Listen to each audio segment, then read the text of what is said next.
آج اس جن کی اصل کہانی آپ کو بتائیں گے جس نے پوری دنیا میں مصائب کربلا کو عام کیا۔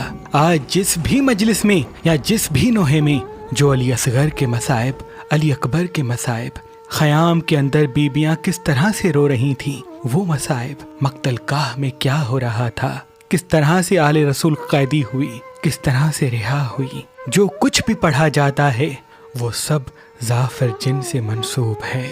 لیکن افسوس تمام مجالس پڑھنے والے اس ظافر جن کو بھول گئے اور ظافر جن کے بارے میں آدھی ادھوری معلومات دیتے ہیں۔ میرے دادا حضرت شاہ شمس تبریز سبزواری اور قلندر شہباز فرماتے ہیں کہ ظافر جن کسی کنویں میں رہنے والا ایک معمولی جن نہ تھا، بلکہ وہ تو اس دنیا کے 7ویں حصے کا مالک تھا۔ کربلا میں ظافر جن کے آنے سے پہلے ظافر جن کے قبیلے کو سمجھنے کی کوشش کرتے ہیں۔ اس زمین پہ جنات کی 7 سلطنتیں رہتی ہیں، اس میں ایک سلطنت کا بادشاہ ظافر جن تھا۔ جب اللہ کا حکم ہوا کہ زمین پہ میں انسان بھیجوں گا تو 6 سلطنتوں نے اس حکم کو تسلیم نہیں کیا، کیونکہ وہ 6 سلطنتیں عزازیل یعنی شیطان کی غلام تھیں، اور اسی وجہ سے فرشتوں اور جنات کی جنگ ہوئی، اور ظافر جن کی سلطنت میں تمام رہنے والے جنات نے فرشتوں کی مدد کے ساتھ ساتھ ایک حد قائم کی اور یہ وعدہ لیا کہ جب بھی انسانوں پہ برا وقت جنات کے وسیلے سے آئے گا تو ہم ان کی مدد کریں گے۔ اسی وجہ سے آج بھی زمین پہ 2 قسم کے جن رہتے ہیں، ایک برے جن جو شیطان کی بات مانتے ہیں اور ایک اچھے جن جو ظافر جن کی بات مانتے ہیں۔ ظافر جن کی 3 شادیاں اور 7 ان کے اولاد ہیں، جن میں سے 3 بیٹے اور 4 بیٹیاں ہیں۔ بس دور بدلتا رہا، یہاں تک کہ آدم سے ابراہیم، ابراہیم سے موسیٰ علیہ السلام اور موسیٰ سے حضور پاک کا زمانہ آ گیا۔ امام علی علیہ السلام حضور پاک کے ساتھ جنگ سکاکا سے واپس آ رہے تھے۔ بیر العلم کے میدان میں جب ایک کنویں سے جنات انسانوں کو پانی پینے نہ دے رہے تھے تو امام علی علیہ السلام اس کنویں میں کودتے ہیں اور جنات سے لڑتے ہیں اور ان کو شکست دیتے ہیں۔ وہ کنواں عزازیل کی سلطنت میں آتا تھا، لیکن جیسے ہی ظافر نے یہ محسوس کیا کہ میرا مولا علی جنات سے لڑ رہا ہے تو فوراً اپنے جنات کے ساتھ اس کنویں میں داخل ہوتا ہے اور امام علی کی خدمت میں عرض کرتا ہے، اے میرے مولا، میرے لیے کیا حکم ہے؟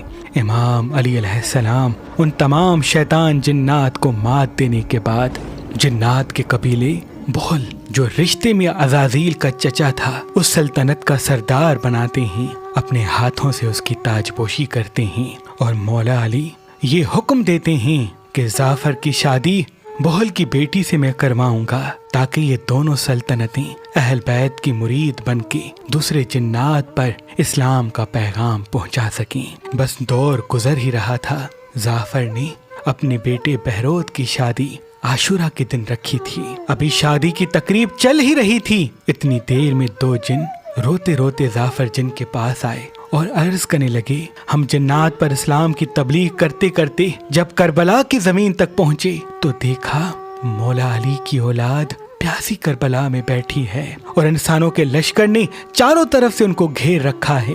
ظافر جن نے جیسے ہی مولا حسین کی غربت کو محسوس کیا، اپنی پوری سلطنت کے ساتھ فوراً کربلا پہنچتے ہیں۔ جب کربلا میں ظافر آئے تو وہ 9 محرم کا دن تھا۔ آپ نے 7 مقامات پر امام حسین علیہ السلام سے اجازت طلب کی۔ پہلا مقام 9 محرم کے دن فجر کا وقت، جب امام حسین فجر کی نماز پڑھ رہے تھے اور وہاں ظالم امام حسین کو قتل کرنے کی تیاری کر رہے تھے۔ ظافر جن دست ادب کو جوڑ کے عرض کرتا ہے اور کہتا ہے، اے میرے مولا حسین، میں 2 سلطنتوں کو ساتھ لے کے آیا ہوں، مجھے حکم دیں، یزید کی تمام فوج کو فنار کرتے ہیں۔ امام حسین نے فرمایا، اے ظافر اپنی بائیں جانب دیکھ۔ ظافر دیکھے تو میکائیل و جبرائیل علیہ السلام کھڑے ہیں۔ پھر مولا فرماتے ہیں، اے ظافر اپنی بائیں طرف دیکھ۔ ظافر دیکھے حضرت اسرافیل و عزرائیل علیہ السلام کھڑے ہیں اور وہ کہتے ہیں، مولا حکم دیں، ہم ابھی قیامت لاتے ہیں۔ امام حسین نے سب کے لیے فرمایا، اے ظافر، یہ صبر کا امتحان ہے، شجاعت کا نہیں۔ میرے خون کے بعد ہی انسان اسلام کی اہمیت کو سمجھیں گے اور میرے نانا حضرت محمد مصطفیٰ صلی اللہ علیہ وآلہ وسلم کی نبوت کا اقرار کریں گے۔ 9 محرم کا دن گزرتا ہے، ظافر دیکھتا ہے خیام میں بیویاں کیسے اپنے بچوں کو 10 محرم کے لیے تیار کر رہی ہیں اور جوان امام حسین پہ قربان ہونے کے لیے کیسے اپنی بہادری کا جوہر دکھا رہے ہیں۔ بس 10 محرم کی رات ظافر جن پھر روتے روتے امام حسین کے پاس آتے ہیں۔ امام حسین ان کو اجازت نہیں دیتے۔ جیسے ہی 10 محرم کا سورج طلوع ہوتا ہے، علی اکبر اذان دیتے ہیں، فوج یزید نماز میں حملہ کرتی ہے، ظافر جن دوڑتے ہوئے آتے ہیں۔ امام حسین اجازت نہیں دیتے۔ بس ایک ایک اہل بیت کے ماننے والا خاندان کا جوان شہید ہوتا جاتا ہے۔ امام حسین ظافر کو اجازت نہیں دیتے۔ جب بی بی سکینہ نے جناب عباس کو پانی کا کہا، ظافر جن دوڑتا ہوا امام حسین کے پاس آتا ہے اور کہتا ہے مولا مجھے حکم دیں، یہ نہر آپ کے خیمے کی طرف لے کے آتا ہوں۔ امام حسین نے ظافر کو کہا، اے ظافر کیا چاہتے ہو کہ میرے نانا کی امت حوض کوثر سے محروم رہے؟ ظافر تڑپتا رہتا ہے، جناب عباس کی لاش پہ گریا کرتا ہے، جنگ کا ایک ایک منظر دیکھتا جاتا ہے اور چیختا جاتا ہے، بار بار گرتا ہے، بار بار اٹھتا ہے۔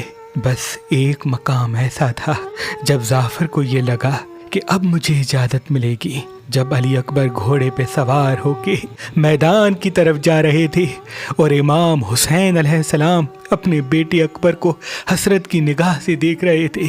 ظافر خاموشی کے ساتھ امام حسین کے قدموں میں بیٹھ جاتا ہے اور کہتا ہے، مولا یہ آپ کا وہ بیٹا ہے جس کے لیے بار بار آپ اللہ سے دعا مانگتے تھے کہ مجھے رسول کا ہم شکل عطا کر۔ آج وہ میدان میں کھڑا ہے، مولا مجھے اجازت دیں۔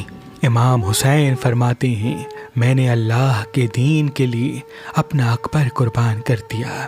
بس جیسے ہی جناب اکبر کو برچھی لگتی ہے، امام حسین دوڑ کے شہزادے کی لاش پہ پہنچتے ہیں، ایک ہاتھ برچھی پہ رکھ کے جیسے ہی اللہ کا نام لے کے نکالتے ہیں، ظافر تڑپنے لگتا ہے اور امام حسین کے ہاتھوں پہ علی اکبر کا کلیجہ ہوتا ہے۔